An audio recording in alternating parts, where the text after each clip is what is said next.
자, 우리 이제 계속 진행을 하겠습니다. 이제 지금부터 여러분들이 이제 보셔야 될 거는, 물론 준비 단계이긴 하지만은 오늘 강의에서는 이제 소위 서론 중에서도 가장 첫 번째인 어떤 추진 배경, 요거를 어떻게 작성할 것인가, 이거를 한번 하도록 하겠습니다. 이제 그거 하기 전에 먼저 준비 운동 단계로 간단하게 내용을 보면, 자, 내용에 과부족도 없다. 우수한 기획서가 우리가 돼야겠죠. 내용에 과부족이 없다라는 거는 내용이 꽉 들어찼다는 얘기인데, 여기에 관련해서 이제 기법 중에 하나가 뭐 MEC 기법이라는 게 또 있어요. 그러니까 사실 MEC 기법이라는 게 뭐 중복이나 누락을 좀 안 했으면 좋겠다라는 거거든요. 중복이나 누락이 없다. 즉 내용이 과부족이 없다는 정말 타당할 정도도 요 정도는 쭉 들어가야겠다 이거예요. 예를 들어서 우리 이런 거잖아요. 뭐 사계절의 특성에 맞는 프로그램 작성 이렇게 했으면, 만약에 봄이 들어갔으면 봄, 여름, 뭐 가을, 겨울이 들어가야겠죠. 여기서 하나가 빠지게 되면 이거는 뭔가 부족 누락이 된 거죠. 누락이 되면 절대 안 되는 거죠. 들어갈 건 반드시 다 들어가야 된다는 얘기고, 여름 들어갔는데 또 뒤에 가서 여름이 또 들어오게 되면 중복이 되는 거잖아요. 그래서 그냥 쉽게 얘기해서 봄, 여름, 가을, 겨울, 뭐 아침, 점심, 저녁 내지는 또 각급 학교별, 각급 학교 단계별 무슨 프로그램 뭐 연구라고 했을 경우에는 당연히 초, 만약에 유치원까지 필요하다면 유가 들어가야겠죠. 유, 초, 중, 고 이렇게 들어가야 됩니다. 들어갈 건 다 들어가야 되고 빠질 건 빠지면 안 된다는 거죠. 이게 이제 MEC 기법이라고 하는데, 기획에서 만약에 우리가 기획을 하잖아요.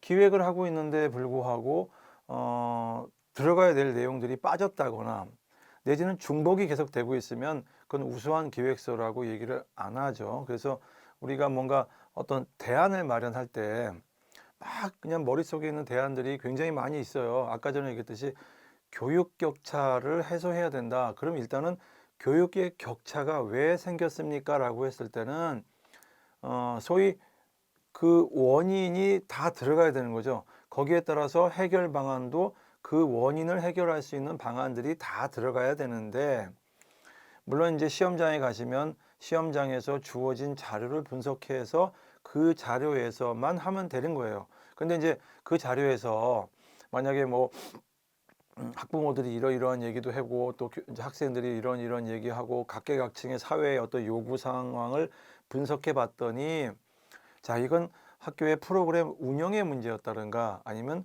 교사의 원격 교육에 대한 준비가 부족했다든가 등등이 뭔가 원인이 나오고 분석할 수 있는 것들이 분명히 있을 거예요. 있는데도 불구하고 누락이 됐다든가 이러면 안 되겠죠. 그래서 이제 가장 기본적으로 MEC 기법이라는 게 있고, 또 우리가 또 이제 많이 알고 있는 스왓 기법이라는 게 있죠. 뭐 우리 학교 내부에 강점과 약점이 있고 또 학교 외부에서 봤을 때 위기가 있고 또 위협이 있죠. 자, 이런 것들은 내용들이 뭔가 한번 찾아보고, 그다음에 이제 강점을 가지고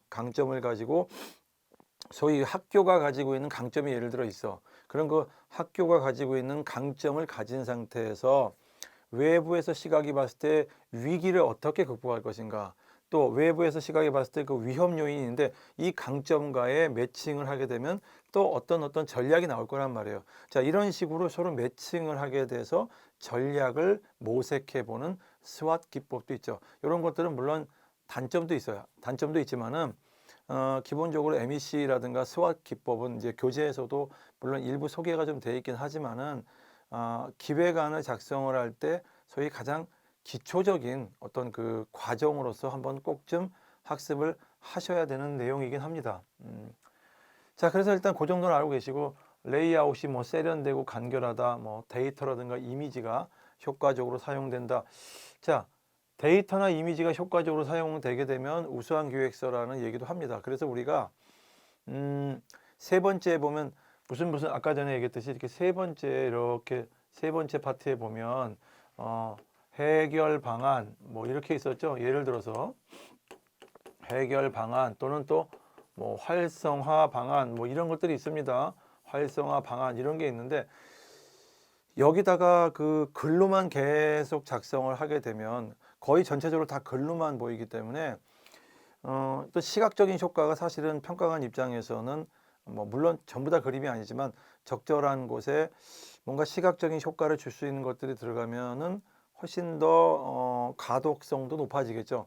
그래서 여기로 요렇게 안 쓰고 추진체계 이렇게 하는 경우도 있어요. 뭐 추진체계 노지 이렇게 하는 경우도 있고 뭐 어떤 전반적인 어떤 흐름도 뭐 이런 거를 보여준다라고 해서 하나의 어떤 개념도를 작성을 하는 경우들이 좀 있죠. 여러분들도 이제 각종 기본 계획 같은 거 보면 한눈에 볼 수 있게 쭉 나눠지죠. 뭐 이렇게 여기다가 이제 뭐 목적을 달고 밑에 목표를 단 다음에 그 다음에 또 여기 뭐 이렇게 크게 영역이 뭐 3개 정도 둬요. 그럼 이제 그 영역이 소위 말해서 해결 방안이 되는 거죠.